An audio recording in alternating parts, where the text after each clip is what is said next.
কিন্তু আপনাকে আমি কি দিয়ে বুঝাই? পৃথিবীর সবচেয়ে বড় পাওয়ারফুল মানুষ হচ্ছেন মুহাম্মদ সাল্লাল্লাহু আলাইহি সাল্লাম। পৃথিবীর ইতিহাসে এত বড় পাওয়ারফুল মানুষ কেউ জন্ম নেয়নি, কিয়ামত পর্যন্ত কেউ নিবে না। জান্নাতের গেটে বড় অক্ষরে লেখা আছে, সর্বপ্রথমে যিনি জান্নাতে প্রবেশ করবেন তিনি হলেন মুহাম্মদ সাল্লাল্লাহু আলাইহি সাল্লাম। জান্নাতের ভিতরে একটা ঘর আছে, সেই ঘরের ভিতর দিকে একজন ফেরেশতাকে দাঁড় করে রাখা হয়েছে, এখনো উপস্থিত। তাকে বলা হয়েছে, কেউ যদি বাহির থেকে এসে ঠক ঠক করে শব্দ দেয়, কে যদি বাহির থেকে বলে মুহাম্মদ, তাহলে এই দরজা খুলে দিও। এই ঘর মোহাম্মদ ছাড়া কারোর জন্য খোলা হবে না। আপনাকে আমি কি দিয়ে বুঝাই মুহাম্মদ সাল্লাল্লাহু আলাইহি সাল্লাম কত বড় পাওয়ারফুল মানুষ? বিচারের মাঠে ইব্রাহিম আলাইহিস সালাম বলবেন, কাদ গাজিবা আলাইয়া রাব্বি, আমার প্রতিপালক আমার উপরে রাগ করেছেন। মা গাজিবা মিন কাবলালাবাদ, আমার প্রতিপালক এরকম রাগ পূর্বেও কোনোদিন করেননি, ভবিষ্যতেও কোনোদিন করবেন না। নাফসি নাফসি, আমার যে কি হয় তা আমি নিজেই বুঝি না। এইভাবে চিল্লাচিল্লি করবেন ইব্রাহিম আলাইহিস সালাম। আপনার হুজুরের কি হবে পীর সাহেবের? আপনাকে আমি কি দিয়ে বুঝাই?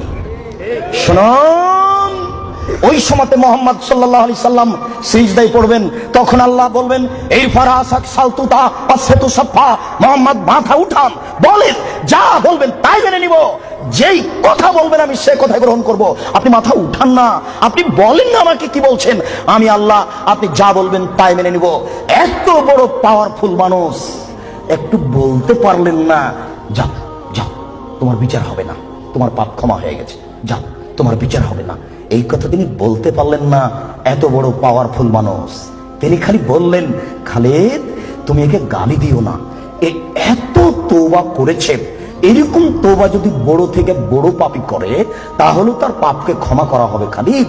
তার মানে এর পাপ ক্ষমা হয়ে গেছে, তাই তো তিনি জানাজা করলেন, তাই তো তিনি কাফন দাফন করলেন। কিন্তু তিনি তাকে বলতে পারলেন না, যাও যাও তোমার বিচার হবে না, তোমার পাপ ক্ষমা হয়ে গেছে। পৃথিবীর সবচেয়ে বড় পাওয়ারফুল মানুষ একথা বলতে পারলেন না। তার মানে বিবাহ করার পরে জেনায় লিপ্ত হলে তার দুনিয়াতে বেঁচে থাকার কোনো সুযোগ নেই। আমি আপনাকে কি দিয়ে বুঝাই শরীয়ত কি জিনিস? বিবাহ করার পরে জেনায় লিপ্ত হলে তার বেঁচে থাকার কোনো সুযোগ নেই।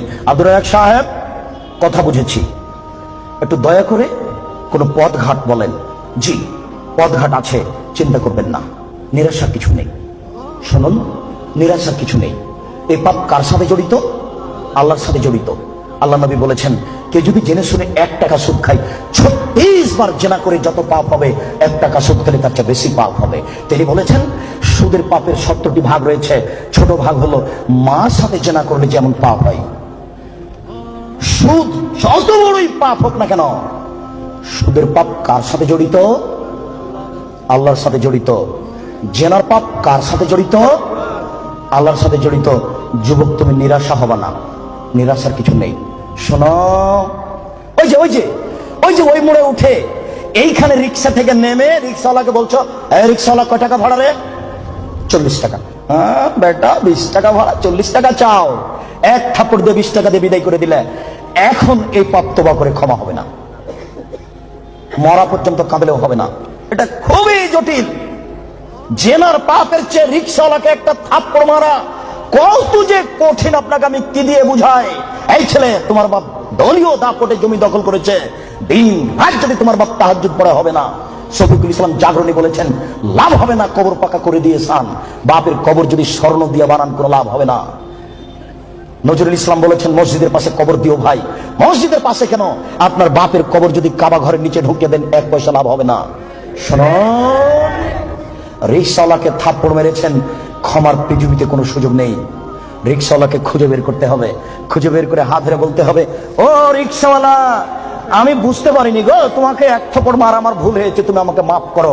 এই কথা বলার পূর্ব পর্যন্ত পৃথিবীতে কোনো তো কোথাও ক্ষমা নেই। এরা মানুষের সাথে জড়িত পাপ। এই ছেলে, তুমি দিন রাত গরু জবাই করা আর কসাই গোস্ত বিক্রি করো, কোটি টাকা ইনকাম করো, তাতে আসে যায় না। কোটি টাকা ইনকাম করো, তাতে আসে যায় না। প্রত্যেক দাঁড়িতে 50 করে গোস্ত কম দিয়েছ, এখন ক্ষমা নেও দেখি। কিয়ামত পর্যন্ত তওবা করলে এই পাপ ক্ষমা হবে না। জেনা যত বড়ই পাপ হোক না কেন, গোস্ত ঠকিয়ে বিক্রি করার চেয়ে ছোট, গোস্ত ঠকিয়ে বিক্রি করার চেয়ে অনেক বেশি বড় পাপ। এই ছেলে, তুমি তো শহরে প্রতারণা দিয়ে ব্যবসা করছো, এটা দাম কত? 1500। তুমি জানো যে এর দাম 300। আচ্ছা 300, তুমি 500 চাও। চলন্ত বাজার যদি এর 2000 টাকা হয় তবু জায়েজ। তুমি জেনে শুনে বললে 1,500 টাকা, তার মানে তুমি প্রতারণা দিয়েছ। একদিনে যদি কোটি টাকা ইনকাম হয় তবু তোমাকে একদিন ভিক্ষুক হতেই হবে। তুমি এইভাবে ব্যবস্থা কোনোদিন সফলতা অর্জন করতে পারবে না। শুনুন, ডবল দাম নেওয়া যায়, প্রমাণ 10 গুণ দাম নেওয়া যায় যদি চলন্ত বাজার সেটা হয়। প্রমাণ আল্লাহ রাসূল বলেন, আনাস এই যে 1 টাকা নাও, ছাগল কিনে নিয়ে আসো। আনাস বাজারে গিয়ে 1 টাকা দিয়ে ছাগল কিনে আরেক জায়গাতে 2 টাকায় বিক্রি করেছেন। 2 টাকা দিয়ে বিক্রি করে আবার 1 টাকা দিয়ে একটা ছাগল কিনেছেন আর 1 টাকা নিয়ে চলে এসেছেন। আল্লাহ রাসূল এনেন একটা ছাগল আর 1 টাকা। আনাস কি ব্যাপার, তোমাকে যে আমি টাকা দিয়েছি একটা ছাগল কেনার জন্য, তো টাকাও দিচ্ছ ছাগলও যে দিচ্ছ। আল্লাহ রাসূল, আমি বাজারে একটা ছাগল কিনে ওকে 2 টাকায় বিক্রি করেছি, তারপরে 1 টাকা দিয়ে আরেকটা ছাগল কিনেছি আর 1 টাকা ফিরে নিয়ে এসেছি। আচ্ছা বারাকাল্লাহু ফি তিজারাতিক, আল্লাহ তোমার ব্যবসাতে বরকত দান করুক। কি বুঝলেন? ডবল দামে বিক্রি করেছে। ঢাকার ওই পারে যদি 1 টাকা বড় 600 টাকা গজ হয় আর এই পারে যদি 1200 টাকা গজ হয় তবুও জায়েজ। হোমিও ডাক্তার আমাকে বলছে, আব্দুর রাজ্জাক সাহেব, মাত্র এই বোতলে 10 টাকার ওষুধ আছে, আমি এখান থেকে 1 ফোঁটা ওষুধ দিয়ে 3000 টাকা নিই। যদি টাকা কম নিই তাহলে তার ভরসা কমে যাবে। একদিন পরে আবার এসে বলছে ওষুধ দেন। কি করি, আমিও নিরুপায়। তখন এমনি পানি দিয়েছে, কিচ্ছু না, পানি দিয়েছি দিয়ে 500 টাকা নিয়েছি। যদি 50 টাকা নিই তাহলে সে মনে মনে বলবে আমাকে কোনো ওষুধ দিল না, আমি কি করব? তখন আমি বললাম, ব্যবসা করো, প্রতারণা দিও না। চলন্ত বাজার যদি 1,500 টাকা হয় তাহলে নেও, অথবা 500 টাকা নেও, ওর মধ্যে 200 টাকা নিও। তুমি বুঝতে পারছো এটা প্রতারণা, এমন কিছু করো না, জেনার চেয়ে এটা অনেক অনেক অনেক জটিল। সম্মানিত উপস্থিতি, এই ছেলেরা, তোমাকে আশ্বস্ত করছি, নিরাশা হয় না। তবে আমি তোমাকে বলেছি, এখান থেকে উঠার আগে মোবাইলে যেন আর কোনো মেয়ের নাম্বার না থাকে। এবার শোনো, তুমি যদি আজকে মোবাইলের সব নাম্বার কেটে দিতে পারো আর তুমি যদি বলতে পারো আমি জিন্দেগিতে আর কোনোদিন কোনো মেয়ের সাথে কথা বলবো না, তাহলে তুমি যে কোনো বিপদ থেকে বেঁচে যাবা। প্রমাণ, 3 জন লোক রাস্তায় হাঁটছিল, বৃষ্টি আসলো, পাহাড়ের গর্তে ঢুকলো, একটা বড় পাথর মুখের উপরে আসলো আর তারা বের হতে পারবে না। একজন বলল, আল্লাহ, আমার বাপ মাকে ভালোবাসি, পাথরটা সরিয়ে দাও। আল্লাহ বললেন, আচ্ছা ঠিক আছে, একটু দিলাম। একজন বলল, আল্লাহ, আমি একটা লোককে কাজে নিয়েছিলাম, অর্ধেক দিন কাজ করার পরে চলে যাবে। আমি বললাম, টাকা নেও। বলছে, না, নিব না। কদিন পরে এসে বলছে, টাকা দেন। আমি বললাম, গরু ছাগল নিয়ে যাও। আমাকে বলছে, মজাক করবেন না, একদিনের টাকা দেন। আর আমি বললাম, মজাক করিনি, তুমি গরু ছাগল নিয়ে যাও না। সব নিয়ে চলে গেল। আমি যদি তোমাকে সন্তুষ্ট করার জন্য এই কাজ করে থাকি, পাথরটা সরিয়ে দাও। আল্লাহ বললেন, আচ্ছা ঠিক আছে, আমি সরিয়ে দিলাম। 3 জনের তৃতীয় জন বলছে, আল্লাহর নবী, আমার একজন চাচাতো বোন ছিল, আমি তাকে জীবন বাজি রেখে ভালোবাসতাম, আমি তার সাথে জেনা করতে চাইলাম, ফাবাক, সে নাকচ করে দিল। আমাকে বলল, তুই যদি 100টা স্বর্ণের টাকা আমাকে দিতে পারিস আমি রাজি। আমার মন ভেবেছিল আমি গরিব মানুষ, 100 টাকা সংগ্রহ করতে পারবো না। হাড় ভাঙা পরিশ্রম করে 100 টাকা নিয়ে উপস্থিত আমার বোনের হাতে দিলাম। তার জালাসতে বাইনা রিজলাইহা, আমি তার 2 পায়ের মাঝে বসলাম, আমি জেনা করব।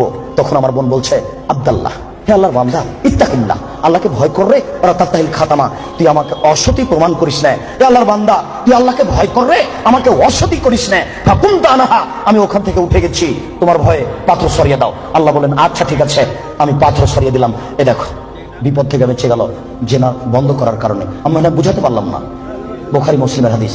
2, এই ছেলে শোনো, শুধু বাঁচা নয়, আজকে থেকে তুমি যদি বলতে পারো কোন মেয়ে যদি তোমার সাথে জেনার গল্প করতে চাই, তাহলে তুমি মোবাইলে বলবা, ইন্নী আখাফুল্লাহ, আমি আল্লাহকে ভয় করি, জিন্দেগিতে আমি তোমার সাথে আর কোনোদিন কথা বলবো না, তুমি আমার সাথে কথা বলবো না। এই কথা যদি তুমি বলতে পারো, বিচারের মাঠে তুমি বিশেষ ছায়াতলে 7 শ্রেণীর মানুষ থাকবে, তবে তুমি একজন। বুখারী মুসলিম। আমি কি বুঝাতে পেরেছি? তার মধ্যে তুমি একজন। 3, এবার তোমাকে ছেড়ে চলে আসলাম তোমার বোন আর তোমার মায়ের কাছে। রাসূল সাল্লাল্লাহু আলাইহি ওয়াসাল্লাম বলেছেন, কেউ যদি 4টি কাজ করতে পারে, কোন নারী যদি 4টি কাজ করতে পারে, জান্নাতের যে কোনো দরজাতে ঢুকতে পাবে। 1, 5 ওয়াক্ত নামাজ পড়বে। 2, রমজান মাসের রোজা থাকবে। 3, স্বামীকে মেনে চলবে। 4, জেনায় লিপ্ত হবে না, জান্নাতের যে কোনো দরজাতে ঢুকতে পাবে, কোনো সমস্যা নেই। এবার সবার জন্য আল্লাহ তাআলা বলেন, ওয়ানাহান নাফসা আনিল হাওয়া ফাইনাল জান্নাতাল হিয়াল মাওয়া।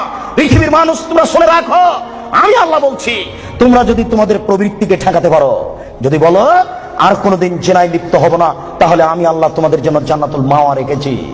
যারা প্রবৃত্তিকে ঠেকাতে পারবে তাদের জন্য আল্লাহ জান্নাতুল মাওয়া রেখেছেন। সম্মানিত উপস্থিতি, জেনা যত বড়ই পাপ হোক না কেন, আজকে আপনি সেখান থেকে ফিরে আসার চেষ্টা করুন, আল্লাহ আপনাকে রক্ষা করবেন ইনশাআল্লাহ। সম্মানিত উপস্থিতি,